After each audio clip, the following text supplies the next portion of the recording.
Good morning, everyone. Thank you for coming. Prime Minister Honorable Roosevelt Skerrit, Honorable Dennis Charles, who has joined us, Mr. Itoma James, Acting Senior Met Officer, Mr. Fitzroy Pascal, National Disaster Coordinator. Let me also welcome Mr. Glenroy Toussaint, the Local Government Commissioner and Chair of NEPO's Shelter Subcommittee, who is here with us, as well as the Cabinet Secretary, Ms. Prevo, and the Permanent Secretary in the Ministry, or rather in the Office of the Prime Minister, Mrs. Missy Henderson. And of course, to all our media representatives here with us this morning, good morning and welcome. As usual, we will hear first from the Honorable Prime Minister, and Mr. James and Mr. Pascal will provide updates on the approaching weather system. Please welcome the Honorable Prime Minister.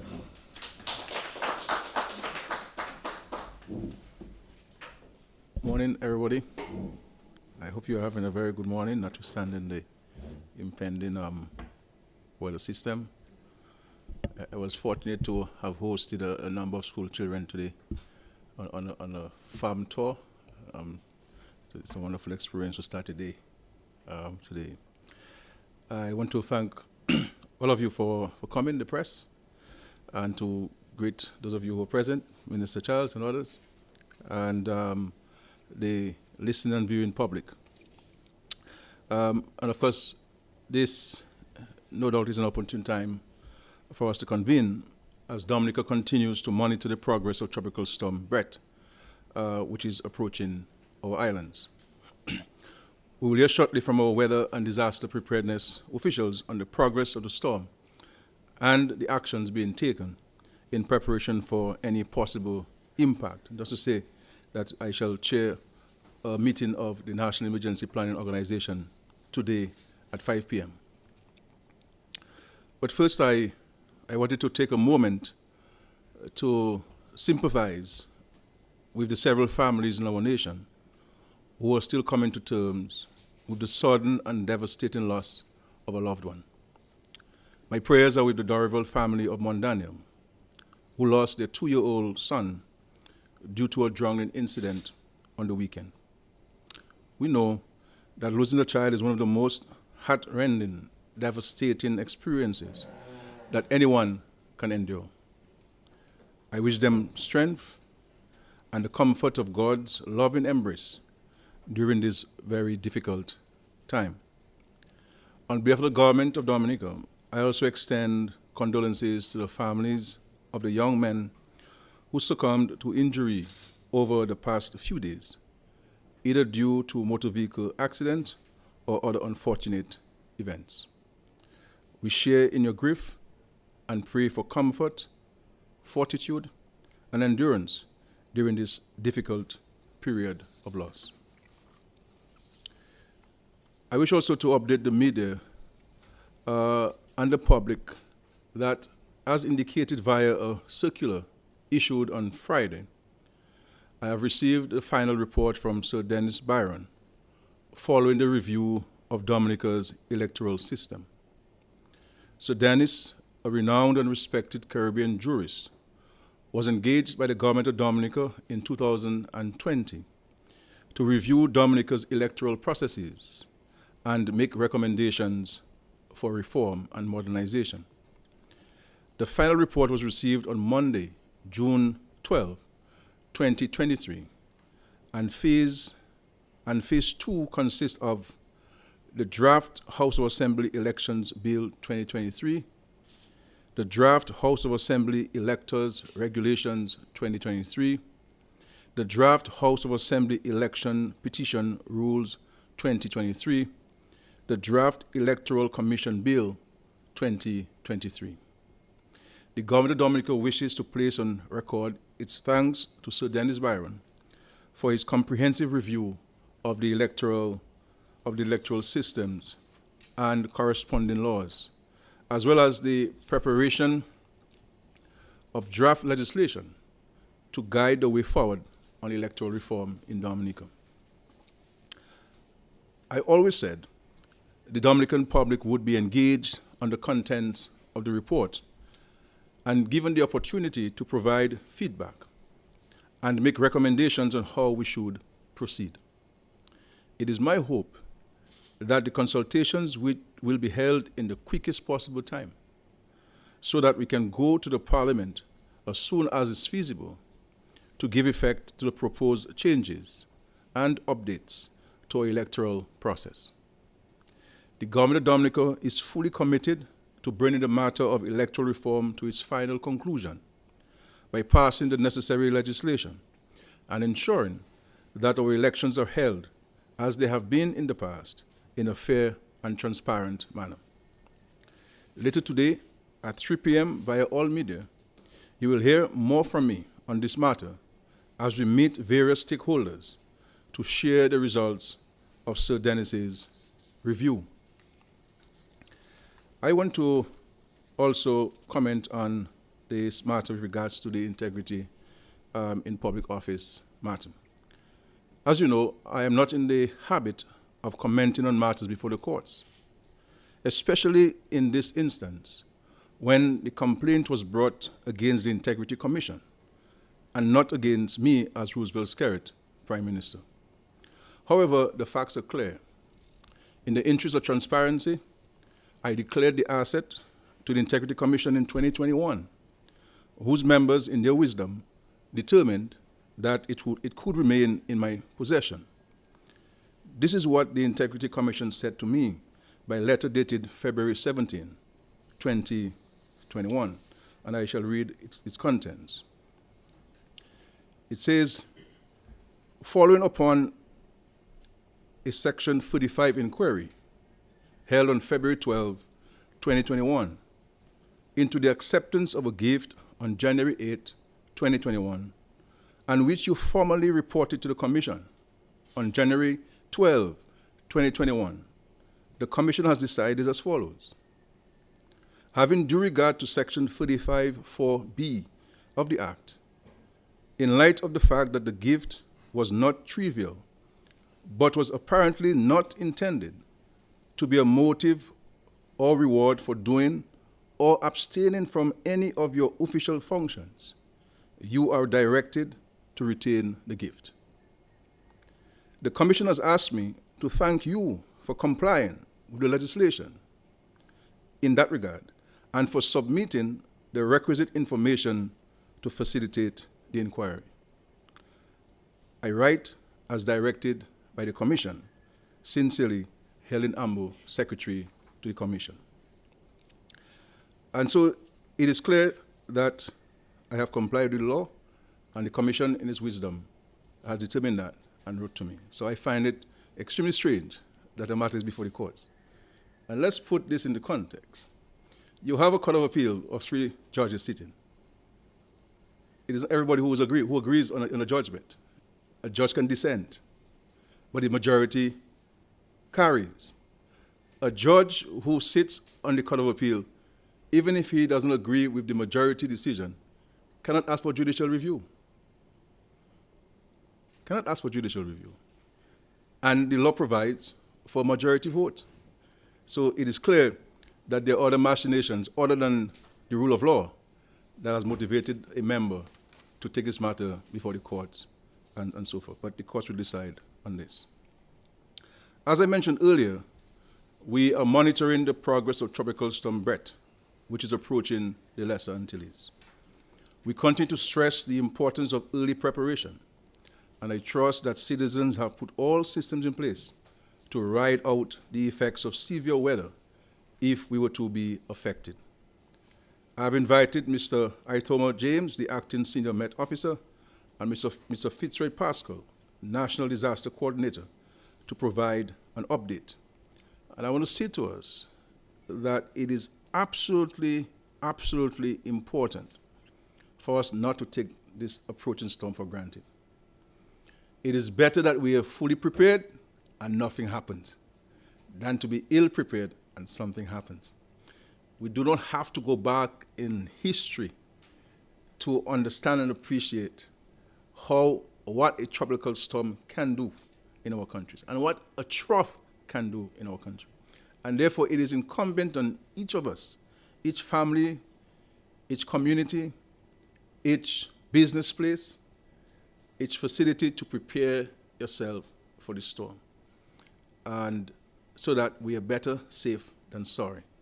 From the government standpoint, from the national standpoint, we are leaving no stones unturned in our preparation actions. We have ignited our mechanisms. They are being cross-checked and double-checked in all instances. And this afternoon, I shall receive an updated report. They do provide me on every 3 hours a report, but today I'll be getting a more comprehensive report on where we are, so we would check every base to ensure that we are prepared from a national standpoint. But the government can do all of what it has to do. If each of us as individuals and communities do not play our part, then we will not be as secured as we should, because it requires every one of us to play our part in our preparation for the storm. Certainly for me, I am not taking this storm lightly at all. I continue to pray to the Lord that it will die out, but you have to pray, but you also have to be prepared and not be like a foolish virgin. So ensure that you have not only oil in the lamp, but sufficient in the event that you use up what is in the lamp. And I know Carla, as a aspiring deacon in the Catholic Church, will understand what I'm talking about. But thank you, and I pass it to the press secretary.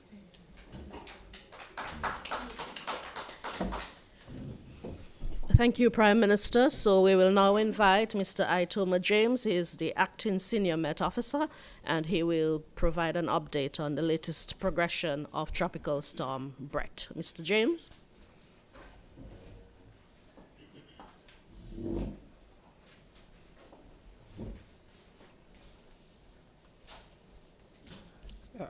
Good morning. Let me first start by acknowledging the presence of the Honorable Prime Minister and our other distinguished guests, and say thanks to the press for being here and taking interest in what we have to say when it comes to tropical storms and matters of weather.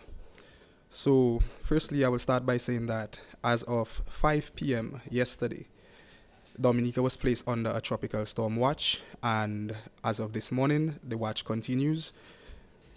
So, as it relates to the location of Tropical Storm Brett was located about 12.9 north and 52 degrees west, or about 553 miles east-southeast of Dominica.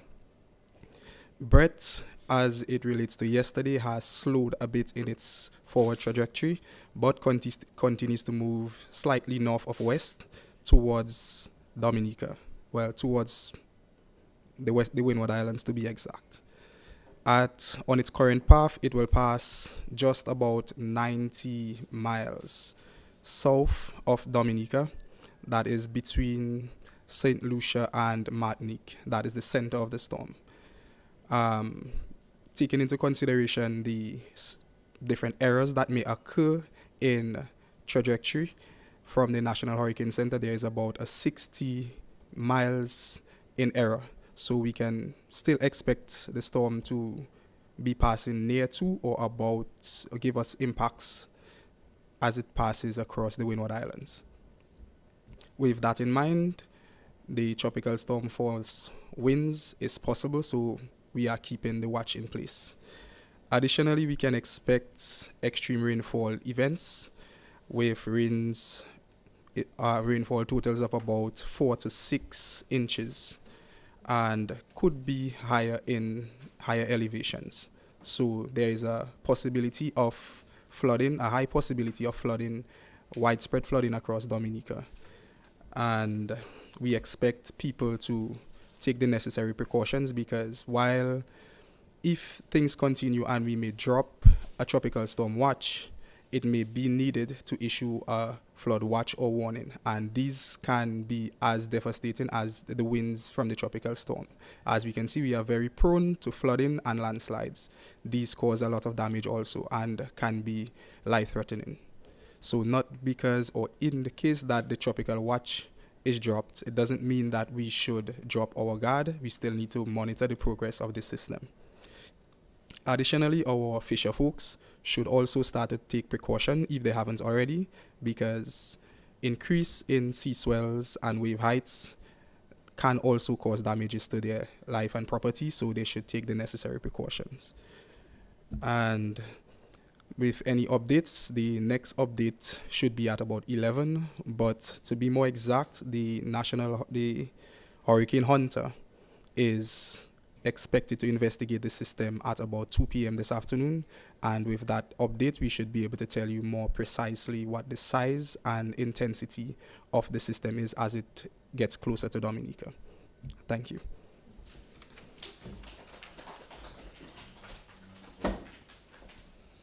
Thank you, Mr. James. You'll have the opportunity if you need any further clarification later. But we'd like to invite Mr. Fitzroy Pascal. He's the National Disaster Coordinator, and he will now address the media. Please welcome Mr. Pascal.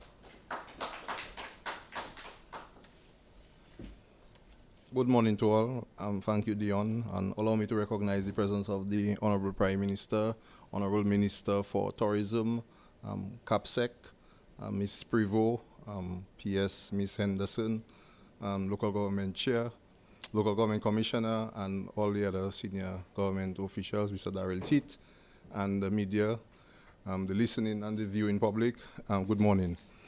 The Office of Disaster Management continues to coordinate the implementation of disaster risk reduction activities and efforts of the National Emergency Planning Organization stakeholders, or NEPO stakeholders, as it relates to the impending inclement weather, Tropical Storm Brett. The NEOC, the National Emergency Operations Center in Jimit, is operational and equipped with alternate water, electricity, and communications systems. Personnel of the NEOC, the National Emergency Operations Center, is on high alert. They have been placed on high alert, and they are partially activated. And the Honorable Prime Minister mentioned that this afternoon at 5 p.m., there will be a meeting of the NEPO. So after that, I think we will go into full activation. Meetings have been held in the past with all the subcommittee chairs. Mr. Tousse can attest to that, on a monthly basis. And more recently, the Deputy Chair, Honorable Reuben Blackmore, the Minister for National Security and Legal Affairs, did convene a meeting of the NEPO stakeholders, special in attendance. The ODM is in contact with CDMA, the regional security system also, all the partners, both locally, regionally, and internationally. Up to last night, we had an operation with the Barbados Coast Guard, the Barbados Trident here in Dominica. The ODM wishes to reiterate, and the Honorable Prime Minister did make mention of it, that every citizen should adopt preparedness as a lifestyle. The national system is in a state of readiness, but we are imploring that the citizenry also should ensure that all their preparation activities should have been completed by this time of the year. I know we like to wait for June 1st to November 30th to think of preparation, but we're trying to tell the populace that they must adopt preparedness as a lifestyle. They want them to know their risk, know what your risks are. If you live in a vulnerable area in terms of waterways, you should ensure that you have your evacuation plan ready to move to secure grounds. You should also have your communication plan so that your family does not get disjointed after the impact of a system. And also have your emergency kit, the Go Kit, with 72 hours of supplies when coming to the shelter. I think that's it, and I'll await any questions after. Thank you very much.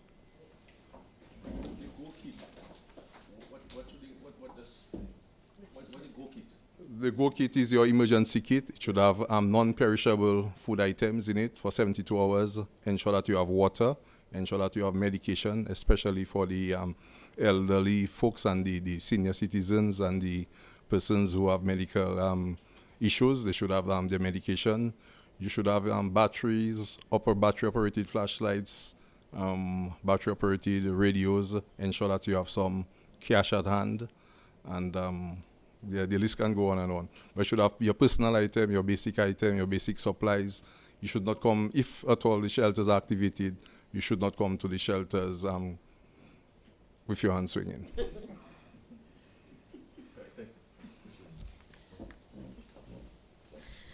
You may pose questions to Mr. James and Mr. Pascal as concerns the weather system.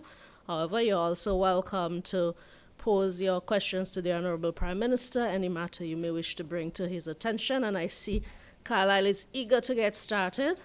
From Nature Isle News, Mr. John Baptist.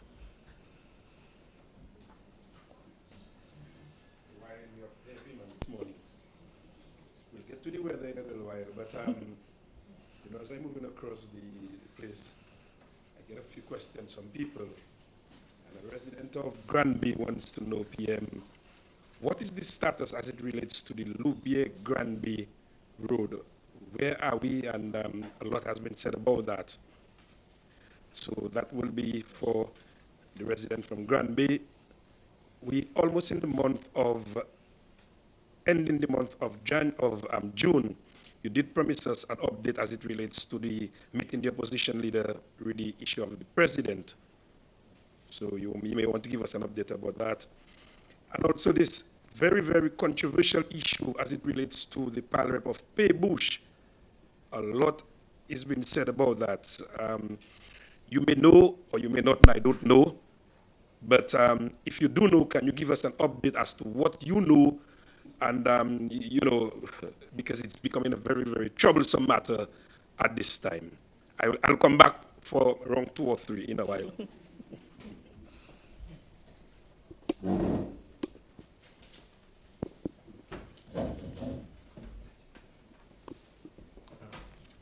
Thank you. With regards to the Loubier-Granby Bacatil Road,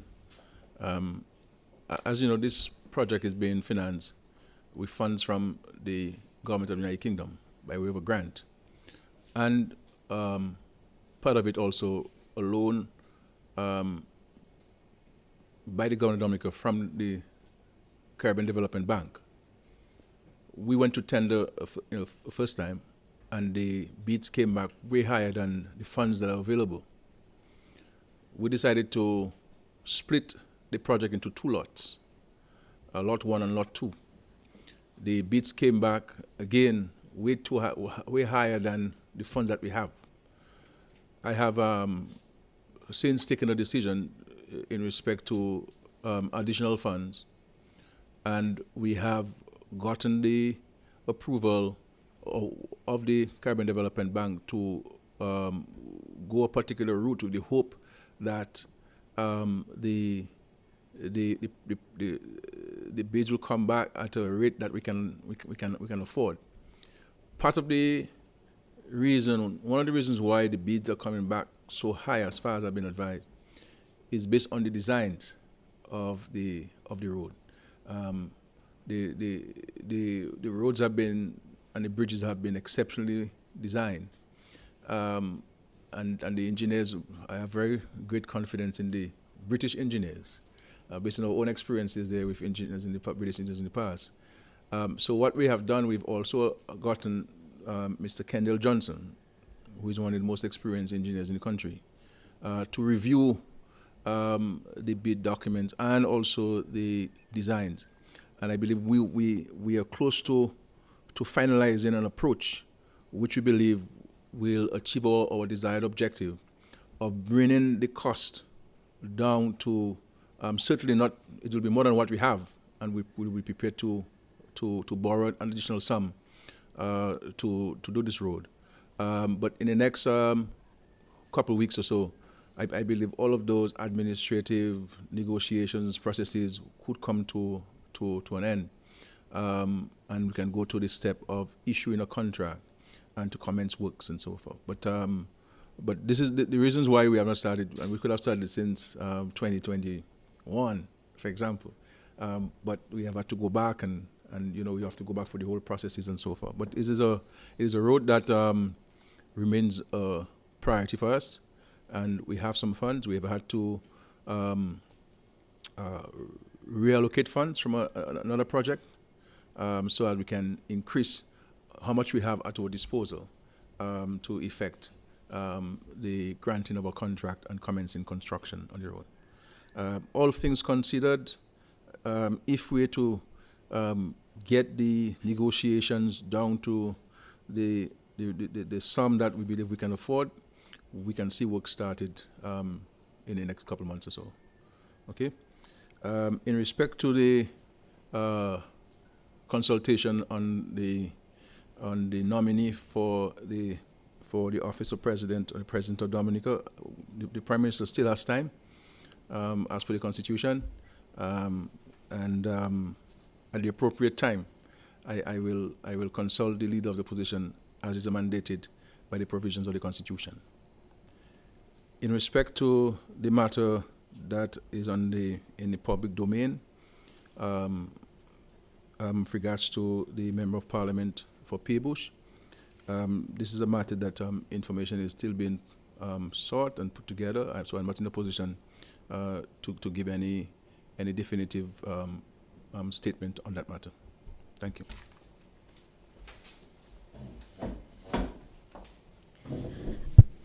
Jamasha Mello, DBS News. Mr. Pascal, in light of the impending weather system, by any chance would the public be receiving an updated shelter list?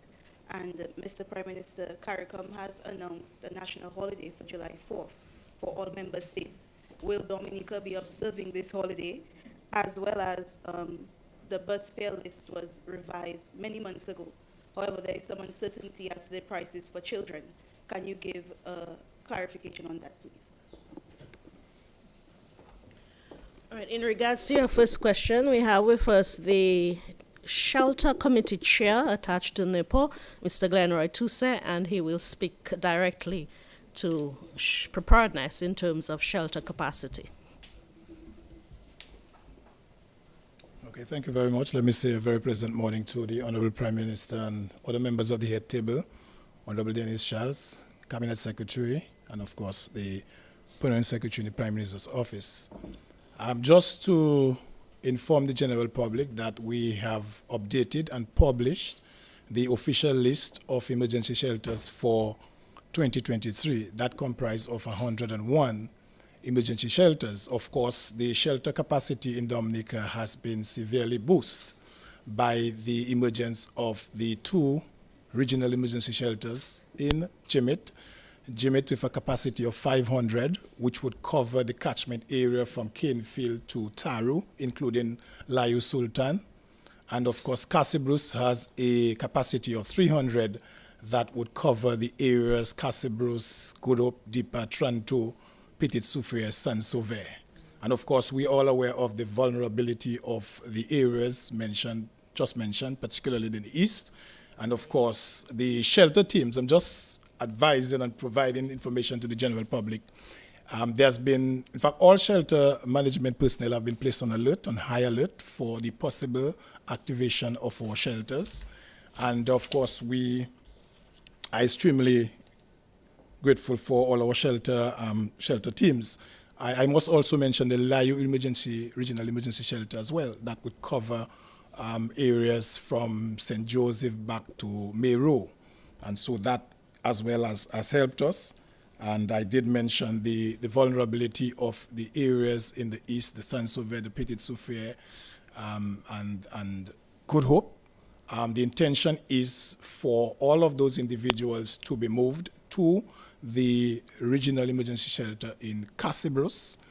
The thing is, in preparation for this sort of movement, last week Friday we had a tabletop exercise to evaluate and to look at the mechanism for which we, in fact, move people from those areas to the regional emergency shelter. And that was an excellent exercise, involved key stakeholders, the police, fire, the residents of the various communities, the disaster management committees from the various communities, and that worked very well.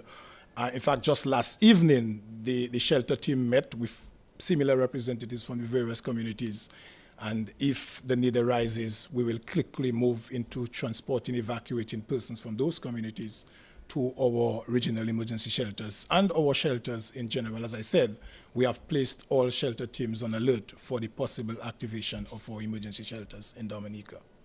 And where can persons access these lists?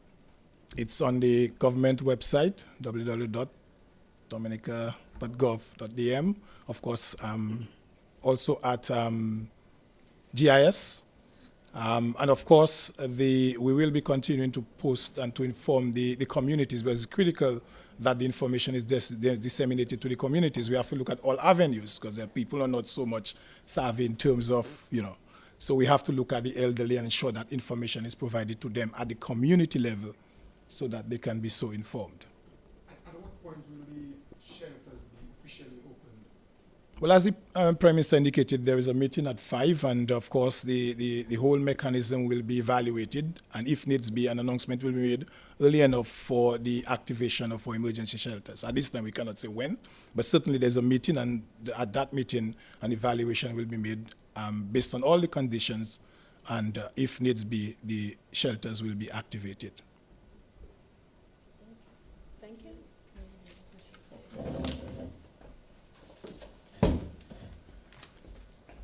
With regards to the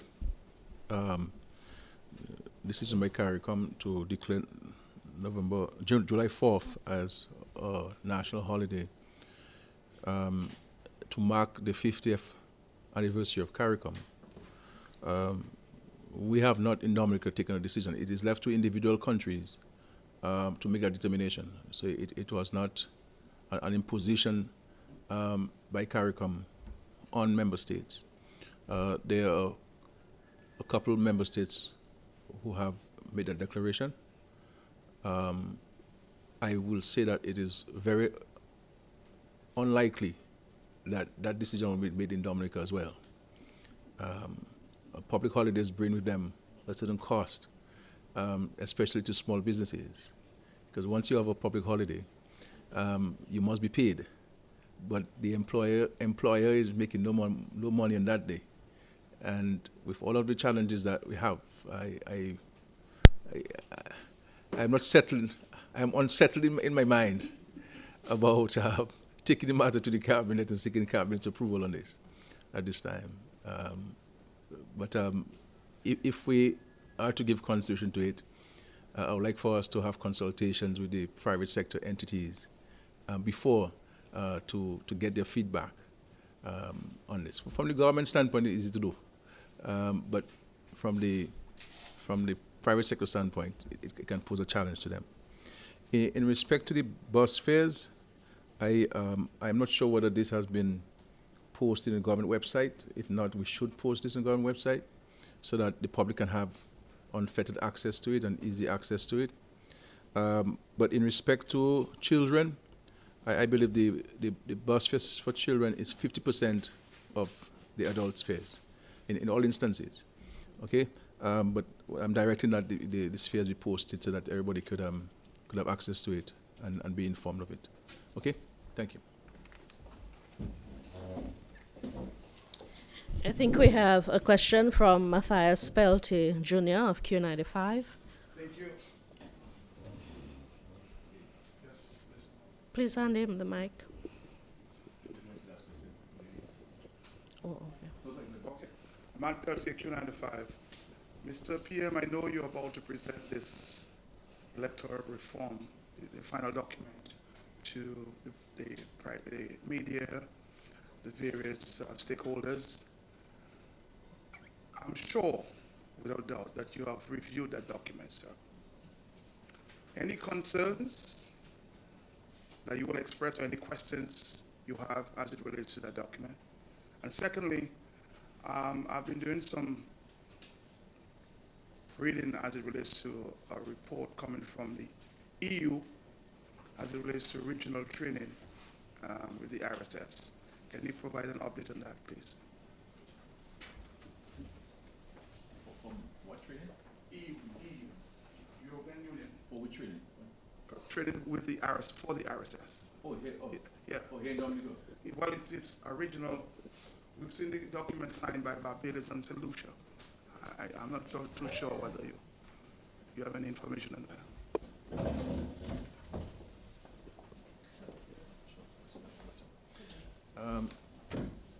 With regards to the report from Sir Dennis Byron, I am reading the documents as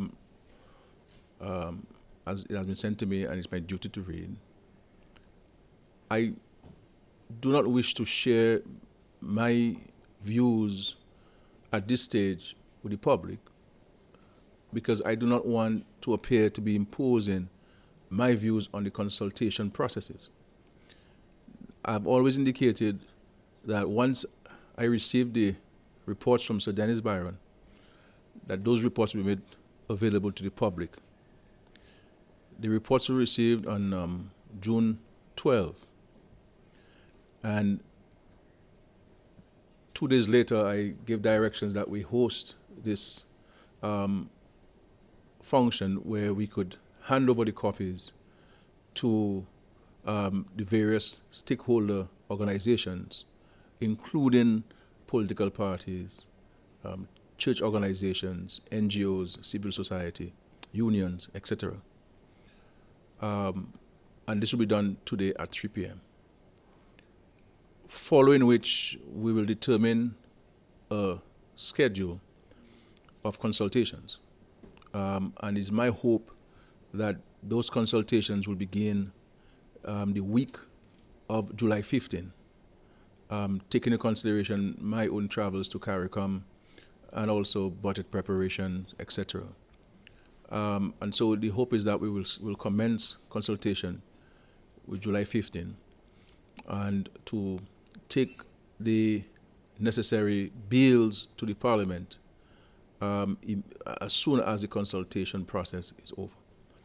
What I wish to urge the country sincerely about is that we need to engage ourselves with a higher sense of maturity, because this is a matter which we all have said needs to be done. We engage an independent arbiter, recognizing that we could not find common ground among and between ourselves. And this independent arbiter commissioner has submitted his report. I believe it is incumbent on organizations and institutions and citizens to read the report and not say what somebody said, but to read the report and reference the report so that we can engage ourselves on a document that's before us and to see what elements of the recommendations we are comfortable with as a country, so that we can advise the Parliament on these are the elements that we're comfortable with, these are the elements we should proceed with, and give the authority to the Electoral Commission to implement that which Parliament would have approved on the advice of the people of Dominica. I would caution us against comments that I've been hearing in the public domain about discarding the report, even before people have read it. You know, you cannot discard a document that you have not read. You understand? And let us show the world that we don't only unite when there's a natural disaster, that we can be united on this fundamental issue of the modernization of the electoral processes in Dominica. We are prepared to engage stakeholders. As you know, I appointed Dr. Kenneth Darrow, who will coordinate the consultation along with the Office of the Attorney General and the Office of the Prime Minister, and we will engage in a transparent way. But I don't think it is fair for me to share my position on any of the recommendations to Sir Dennis until the rest of the country has received the document, stakeholders have received documents, and they've read it, so that we can have a conversation on the document and not an emotive one, you know, not one that is steeped in emotion or otherwise, and so forth. In respect to the training, there is a training that's taken place by the Barbados Defense Force. We received, that is the Minister for National Security received a request from the authorities in Barbados seeking our approval to allow them to come into Dominica to conduct training of the Barbados Defense Force, recognizing the objectives of their training and the terrain we have, which complements the objective of the terrain, recognizing that Barbados is a very flat country, and they want to subject their members of the Defense Force to more rigorous terrain, the hills and the valleys. And I do hope that they can, I'm very confident, recognizing that they were here for the hurricane, after the hurricane, that they will survive the physical fitness that's required to traverse the hills and valleys and mountains of Dominica. So there's no RSS presence in Dominica, as I'm hearing, none at all. This is Barbados Defense Force training that has been conducted by Barbados Defense Force, and it is not even in collaboration with the Dominica Police Force. So they're doing their own independent training. They're not here on the invitation of the government of Dominica. They're here on a request from the Barbados authorities to allow their officers to be here to take advantage of the terrain that we have for the training. So there's no RSS in Dominica, as being said, and so that is these are the facts of the matter. Any follow up to that? No. Okay, please. Sure. The Chronicle. Sure. A few months back, you informed the press that there would be a dispatch of representatives to check upon our parrots, which was sent to a facility in Germany in March of 2018. Can you give us an update of that? Well, no, we have not been dispatched yet. We are in touch with the entity which has the parrots, and at the appropriate time, a delegation will be sent to examine those parrots. So it hasn't been done, but we're in touch with them, and they're aware of our intention to come in to check with the parrots. And as I've indicated, it is an important collaboration because of the challenges which the parrots have had for many years. And Dominica is not the only place where this is happening. There are other countries in the Caribbean with its national bird that they allow research to be done. And in the event that those birds are not being treated the way that we believe they will be treated, and then we will instruct that they be returned to Dominica to be under the care and protection of the government of Dominica. But it's an important collaboration that we should encourage, but we have to be very mindful of the distinct place that the parrot has in Dominica as our national protected bird. And so in due time we will have the delegation going to Germany to look at the birds, at the parrots. Yes, sir. There's the old adage, justice delayed, justice denied. Just recently, we saw a situation where someone who was involved in some murder was basically set free based on 16 years. And I'm just paraphrasing so as to get to my question. We had a magistrate in Portsmouth for about 10 years. Portsmouth is now without a magistrate. It now means that if you have to get another magistrate, there are many matters this very magistrate would have started and must be started all over, brand new. Justice delayed, justice denied. I want to find out what are the reasons why this sitting magistrate contract was not renewed, and what are the plans put in place to have a sitting magistrate in Portsmouth, given the situation where people are clamoring for justice in the country.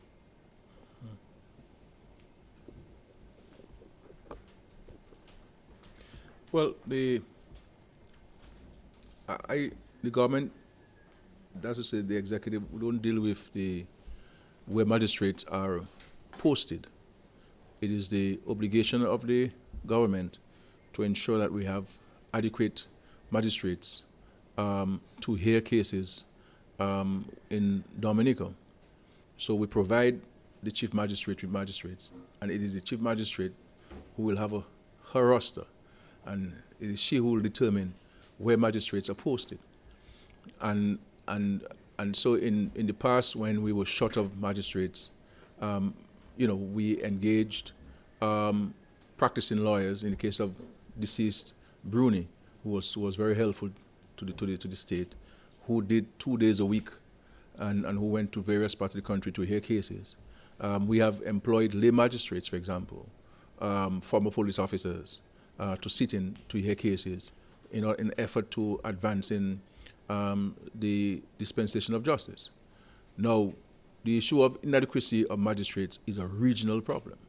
If you go to every single Caribbean country, you will hear this. Even the Chief Justice, for example, is having difficulty in recruiting justices, to the point where we are now extending the engagement of retired justices, both on the Court of Appeal and on the High Court, because of the salaries that you're paying magistrates and justices and judges.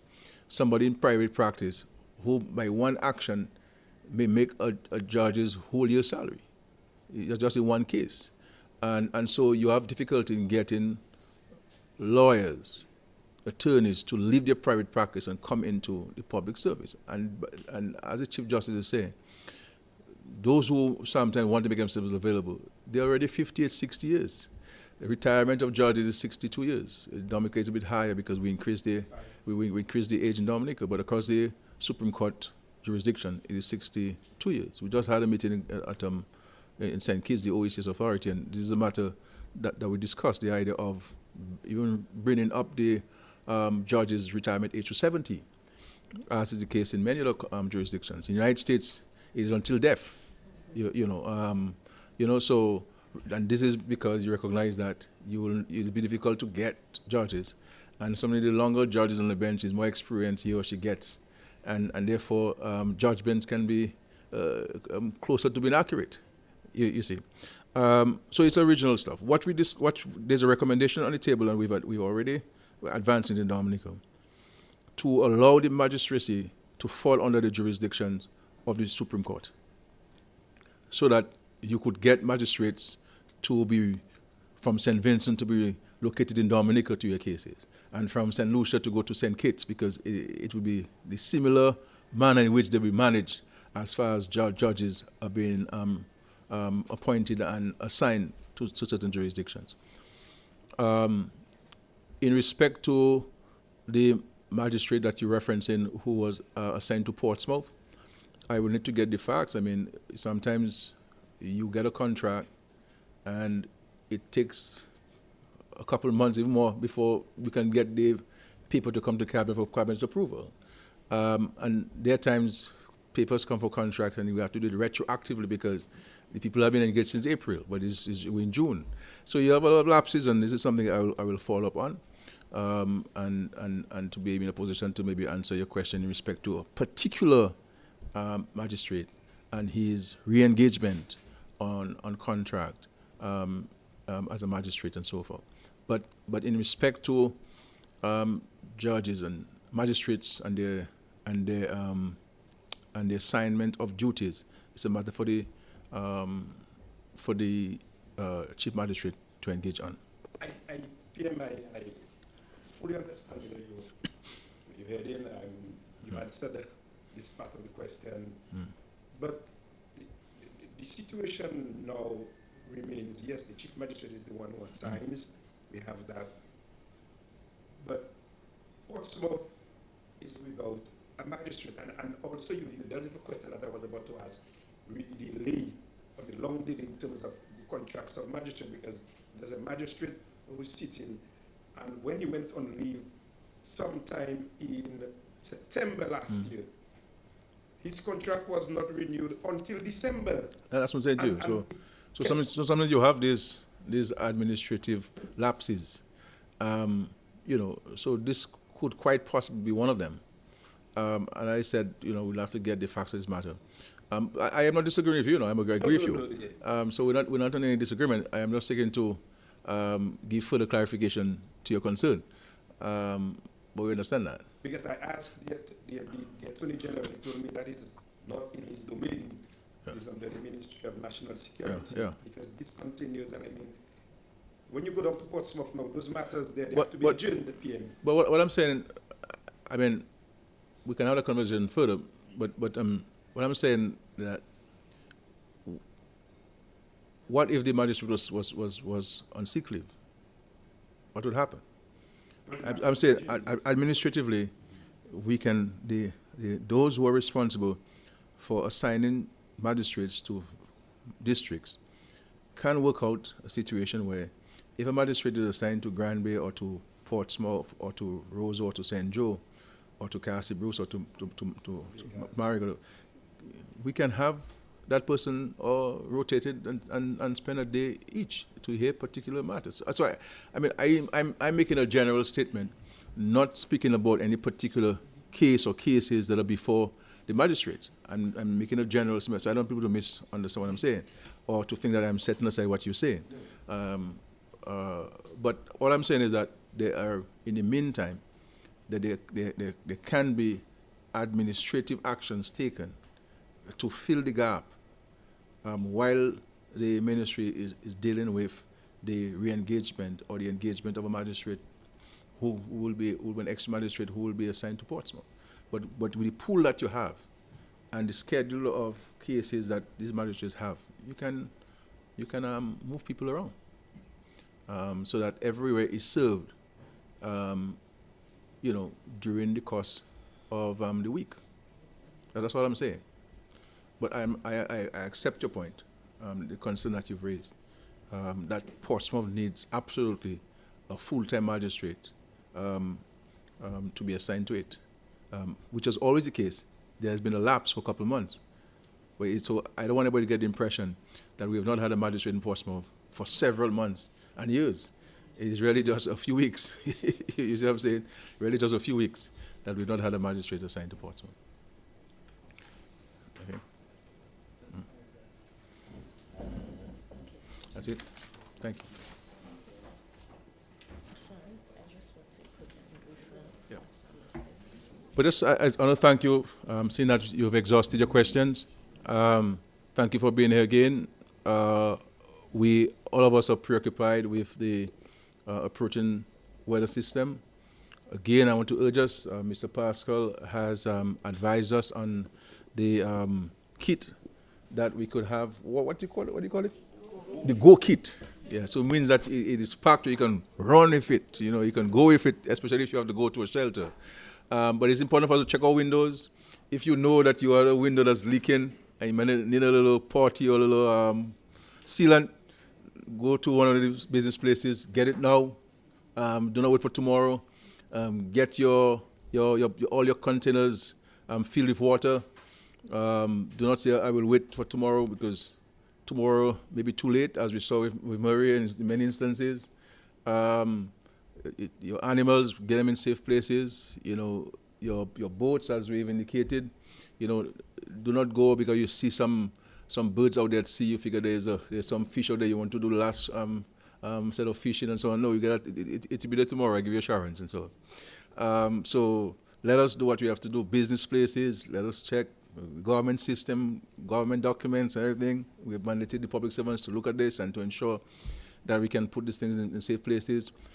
We are checking all of the health centers and the hospitals, ensuring that things are in place, that the hospitals and health centers have the medication that they need for emergency purposes. Heavy equipment operators have been contacted and will be deployed at the appropriate time to strategic locations. DOASCO is ensuring that at the earliest opportunity to shut down the system, so that the water in the tanks that have been treated, we can have access to it immediately after the storm. So the number of things that the government, the state agencies are doing, but it's incumbent upon each of us, as I said, to play our part and to play it now. And let us reach out to the senior citizen who lives next to us. She may need a couple containers of water, etc., and she may need somebody to help her to go shopping. So all of these things we're doing. Since May, we have directed the NEP to focus more on cleaning the drains, unblocking the culverts in the villages. But we do not have to wait only on the NEP to do so. Some of us may have drains at our backyards or along our properties, which have been flooded because of obstructions in the path of the water. You know, it might just be an old fridge that somebody threw along. Let's take it up. Let's spend some time doing the little things and preparing ourselves for any eventuality. Better be safe than sorry. If we plan properly, it will mitigate the impact on us individually, and we'll be in a better position to respond after the storm. Yeah. Please, Matt. Yeah, just let me ask Sure. you a quick question. As it relates to the vendors of the Bayfront, I know some meeting took place privately at Fortune Hotel some weeks ago. What can you tell us as it relates to the vendors of the Bayfront? What's the latest? Yeah. Well, we had a very constructive and engaging meeting with the vendors. I was very pleased with their level of maturity. You know, sometimes when you read things on social media, people make it look like it is theatrical. You know, it's very a lot of sensation. But when we sit down with people, stakeholders, and we discuss the issues, it is done with mutual respect. It is done in mutual understanding. It is done in a manner that can achieve desired objectives and goals and satisfy the concerns and the aspirations and the worries of all the stakeholders. So we have very constructive engagement on this. And so what we have done with them jointly is that the number of actions we've taken. One, we set up a joint team because I wanted to ensure that every action that the government intends to take through the Ministry of Tourism, that the stakeholders are part of it and not hearing it by a press release or not hearing it through innuendo or conjecture. And so there's a joint team made up of vendors, the port, DASPA, the mayor, and one other councillor, and the Ministry of Tourism, and so forth. So you have all of the stakeholders part of this to arrive at a joint conclusion. So we've all agreed that the Bayfront is unsightly, and something needs to be done in the short term, and something needs to be done in the long term.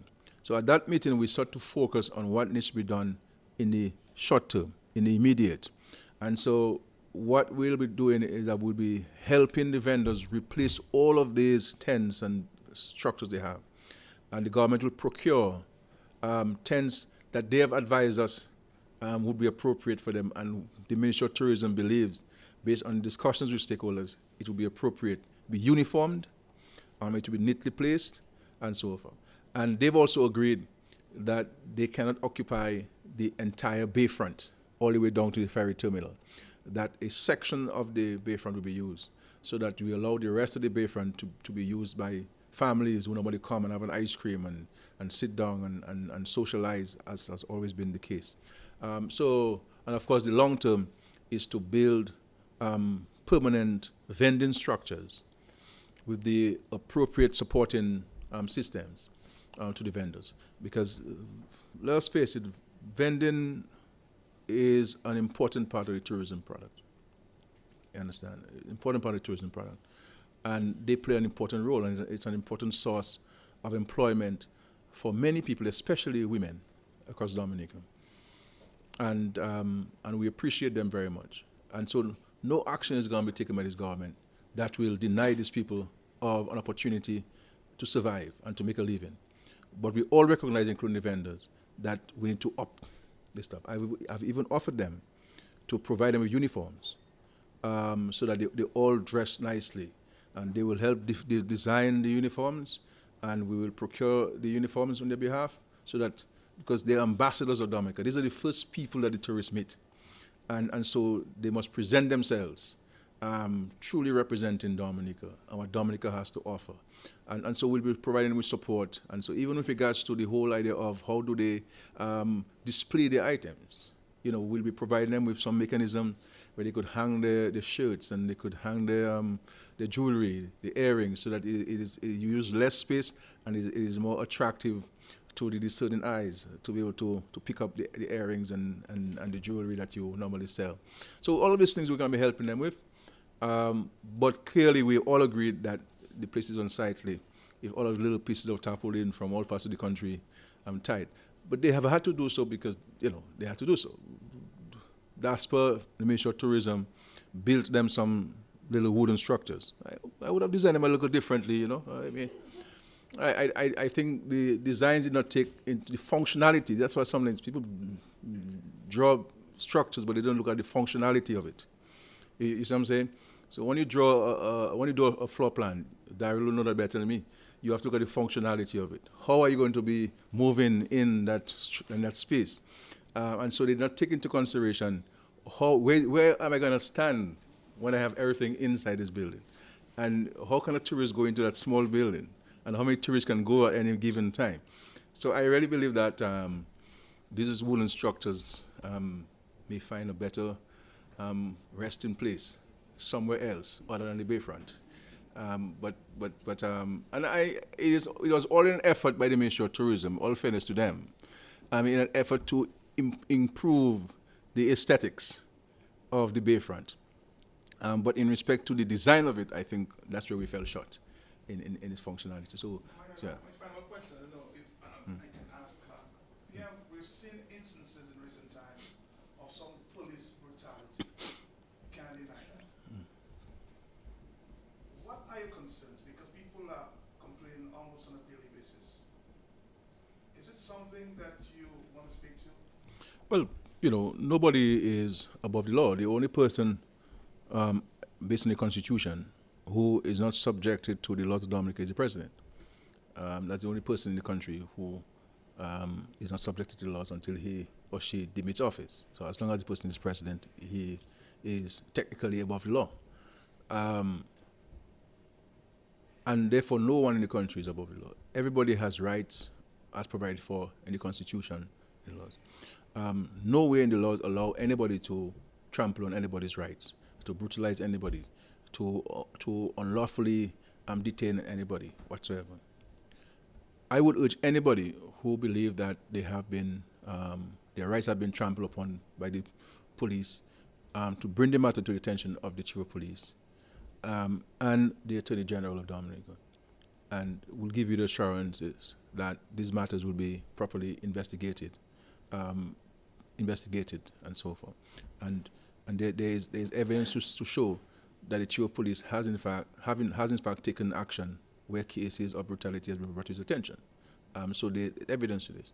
By the same token, in defense of the police, we have to understand the police has a work to do, has a job to do.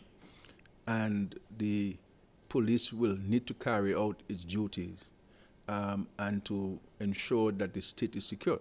If the police is engaging you in a discussion and then you want to engage the police in a confrontation, then the police will have a right to protect himself and his colleagues who are out on duty. So sometimes we say things of police brutality, but sometimes the police are really carrying out the duties. And I think it's important for us to allow the police to carry out the duties, but always within the confines of the law. And if anybody in this country believes that his or her rights have been trampled upon and denied by the police, you have a recourse in law in Dominica, and I urge you to exercise that recourse. Matt, you have any other thing to say? I want to say, Mr. Prime Minister, you read my mind, that if this continues, the alleged brutality of the police officer, it falls back on the taxpayers of the country.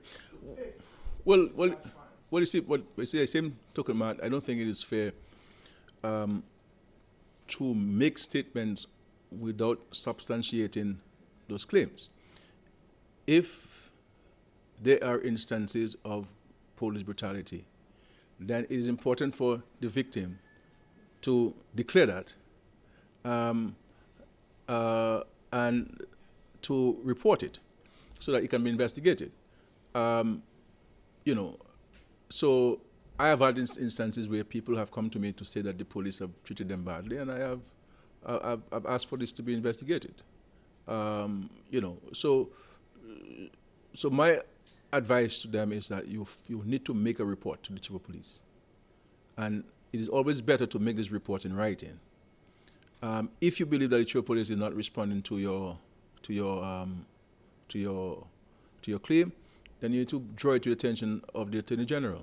The Attorney General has a duty and obligation in law to protect the citizens of Dominica and to ensure that their rights are maintained and respected. And he has a duty to allow for an investigation in any cases of brutality reported to him by any citizen or resident in the country. But as a firm position of the government, we do not support or encourage police trampling on the rights of any citizen.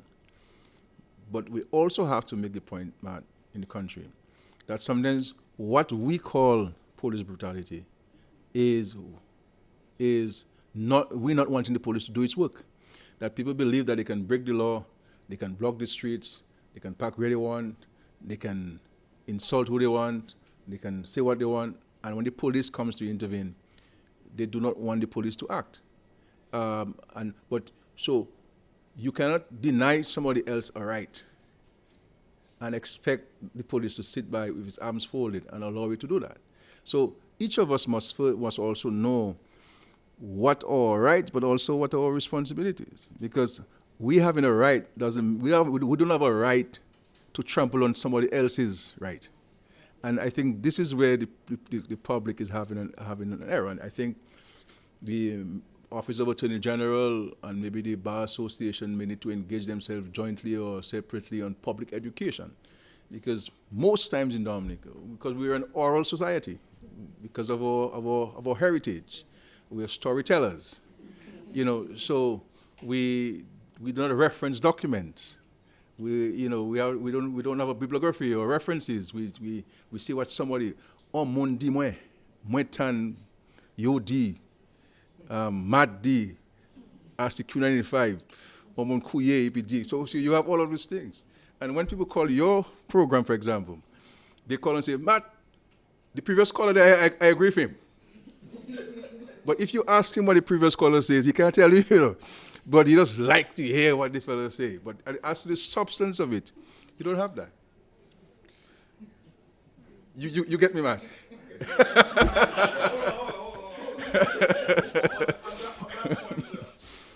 wouldn't make the point. Dominica understands. You made a promise for many years that you will come and listen to the people of Dominica on 395. Yeah. When will you do that, sir? We can. I'll come. I want to come. I will. Let us work on a date. The press secretary will go on a date with you, and we come. I mean, we come engage in a discussion there. You call it the hot seat? Is it hot seat? I'll bring your team. No, I don't want to bring. I can come alone. But if you insist, I have to bring somebody else with me. I'll bring somebody. Tell me who to bring. I'll bring the people with me. But there's no question really. I can't subject myself to. I think once this thing is done in a respectful manner, mutually respectful manner, and there's no problem at all. Pose any question you want to me. I believe that I have been the most transparent and engaging Prime Minister in the history of Dominica. There's no other. And you put all of them together, they still can't beat me in terms of transparency and access. So I am open to this thing. There's nothing to hide. There's some national security matter I cannot share with the public, but other than that, anything can be asked of me. People ask me all kinds of things. People ask me what I had for breakfast this morning in the press conference sometimes. Out of concern. But thank you very much, folks. Let's go and prepare. That's the mantra for the next several hours in Dominica. God bless you. Thank you.